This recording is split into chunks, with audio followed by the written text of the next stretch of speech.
We've been hearing a lot about the Spiritborn. Seems a little awesome. obvious. Awesome It's and too very weak, right? It's too weak. Yeah, that's what we've heard. That's Definitely apparently. Funny. Hello then, my fellow sorcerers, and indeed today, fellow players, no matter class, because we have had a campfire chat that has gone over, well, primarily class balance, how they're thinking about it at the moment, and changes to all the classes, including some immediate, quite meaty buffs that will be hitting next week, and then there is going to be some heavy nerfs to Spiritborn, of which most are simply bug fixes to unintended interactions that are being righteously abused right now in Pit 150, but they won't be happening until Season 7, so you can enjoy everything to your heart's content Spiritbornally until, well, as I just said, Season 7, so don't worry about getting hit by the hammer next week at least. In fact, actually, Spiritborn have a couple of buffs coming too that we'll get into. And while class changes is the big one today, a couple things first.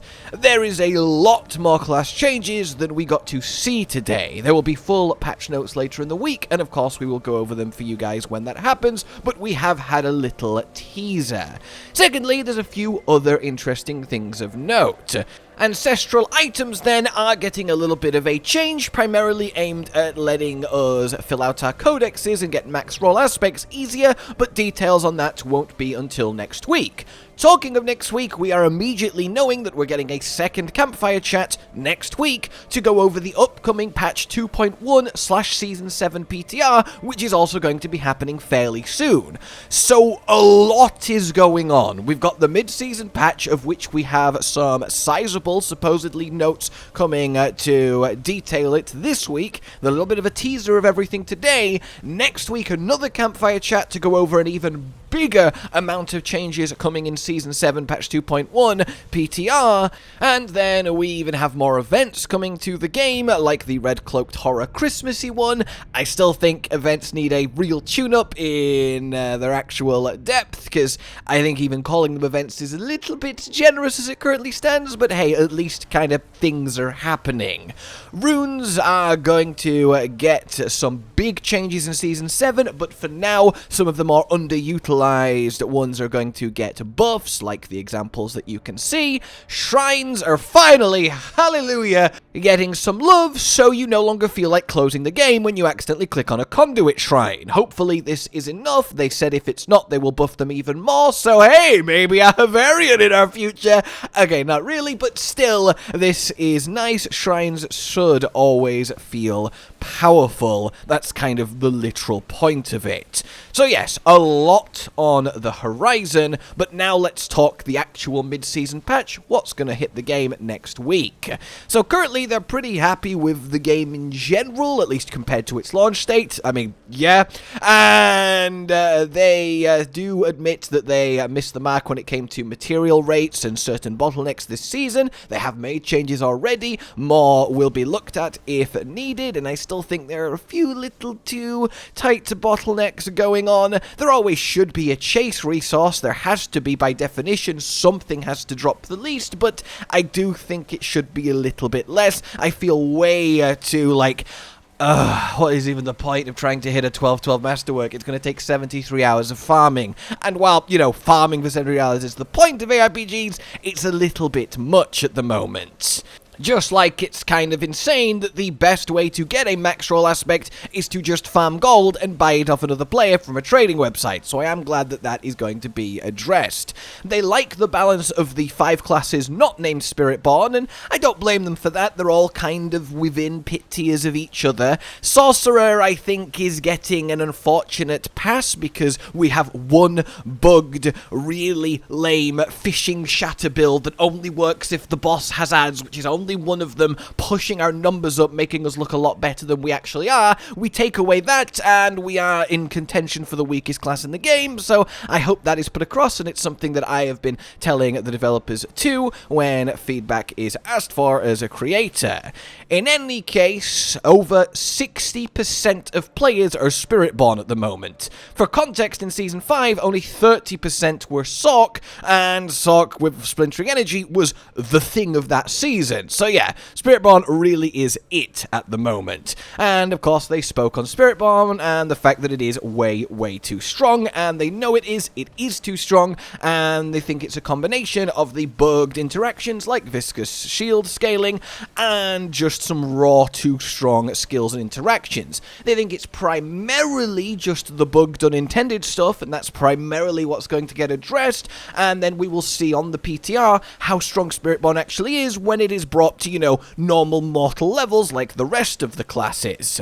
But as I said, they won't be doing any Spiritborn nerfs this season, not even fixing broken stuff, so feel free to go nuts until Season 7, which, you know, is fair enough. Everyone gets to have their moment in the sun where something ridiculous is happening, and that's much better and healthier for the players who are respectful of our time to grind all of this gear perfectly to play a build, even if it's a little bit, you know, unintended, and then, yes, okay, bring it back in line for us to go again in the next season, and that works as a flow. Then we get to the exciting thing for the not Spiritborns. We're all getting some sizable buffs. The amount of them is much greater than what you are currently seeing, and I will let the classes that aren't Sorcerer just kind of play along, and if you main them, you will understand what's being changed and if it's actually impactful. They look fairly impactful to me, but of course I can only comment in depth once we get to Sorcerer, but in any case, they are there for you to look into.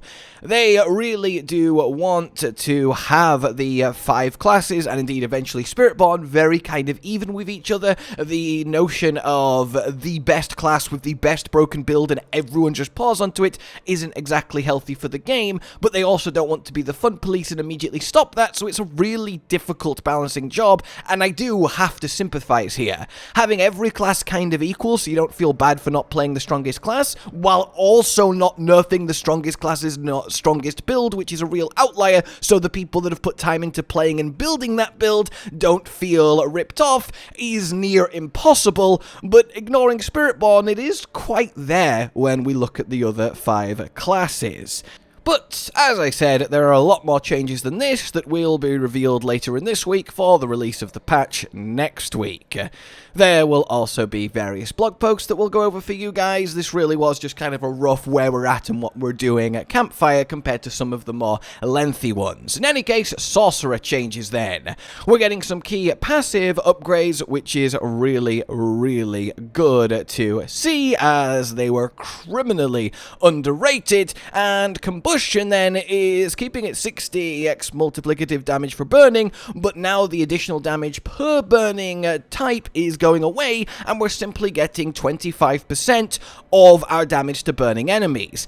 I'm not hugely happy that it's damage to burning enemies, because while that's thematic to the skill, it's not exactly a damage bonus we can get massive amounts of, at least compared to crit or vulnerable or non-physical damage. I would rather this be tied to 25% of your bonus damage with fire, then it stays thematic, but we can scale it a lot higher. But don't make any mistake, this is a huge buff. It's another source of actual scaling that we can keep scaling, like Splintering Energy, which is super exciting, and I certainly want to see how far Incinerate can get pushed once this change happens, especially as another aspect tied to it has gotten a nice little bit of love too. Then we have Avalanche, which is getting a triple chance to its lucky hit just at base, which is great, because even on the 10%, well, you could have this permanently up with ice shards and only ever fire Avalanche ice shards, which is great, but they do such little damage it still wasn't really a build. But now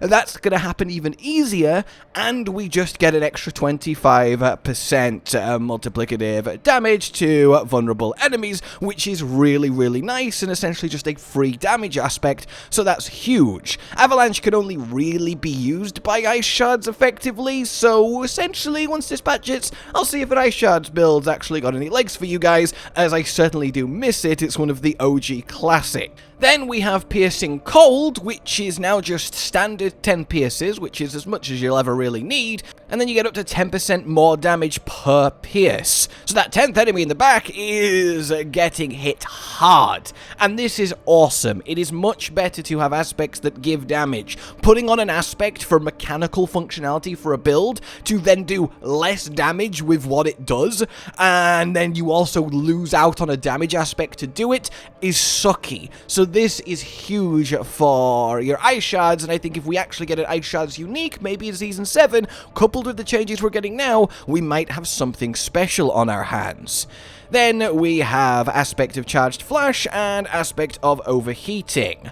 Eventually, they will just be doing a lot more damage now, and hopefully be less of a joke. Well, actually, Overheating was really good while leveling, but kind of pointless at endgame, and Charged Flash was just kind of useless. It was worse than just casting a normal charged bolts, so we'll see if this does help. Overheating I'm a lot more excited for because, well, after channeling Incinerate for 2 seconds, it just deals 100% multiplicative increased damage?